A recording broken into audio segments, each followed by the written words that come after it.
Welcome to Empowerment Time, our weekly program brought to you by Independence House. My name is Carrie McCarthy, counselor at Independence House, and I'm joined by fellow counselor Sarah Jessie.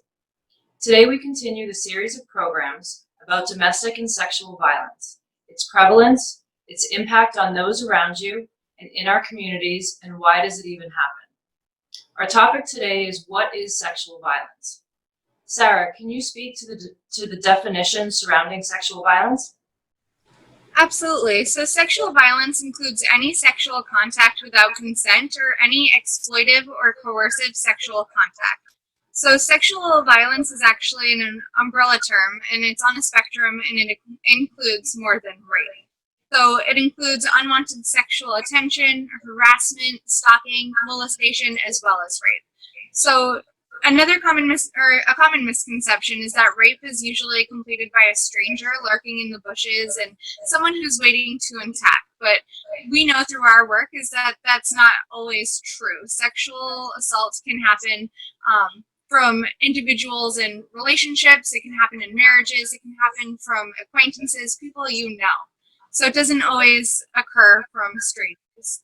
And can you speak a little bit too about consent and sort of defining that a little bit more for the audience? Absolutely. So consent is a very important topic when it comes to intimacy and relationships. And it's never too early to have a conversation about consent, especially with our youth.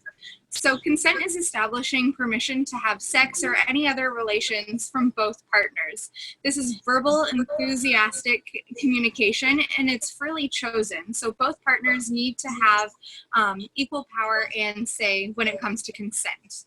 It cannot be assumed, and it must happen every time that sex isn't being engaged in a relationship. So I also have a scenario to go over with you really quick, just so we can break down consent a little more. So we have two folks, Pat and Randy. They are a couple, and they're on a date. They get home, they decide they want to have sex, and Pat can't wait. He's very excited. Randy, on the other hand, decides that he's tired. So he has that conversation with Pat. He decides that tonight might not be the right time, the right night to have sex, and his partner is understanding of that. So this right here highlights that consent can be revoked at any point throughout engaging in sexual contact. So any person can decide, or either person can decide if they want to go through with the act or if they don't. So that's a really important piece of communication when it comes to consent. Great. Well, thank you for that information, Sarah. And that wraps up our program for today. Again, we are staff from Independence House, Cape Cod's leading resource, counseling, and advocacy center to address and prevent domestic and sexual violence. Join us again next week as we continue to discuss sexual violence and provide tangible examples. For ongoing information about Independence House, please go to our website at www.independencehouse.org, or if you are in need of immediate help, please call our hotline at 800-439-6507. Thank you very much.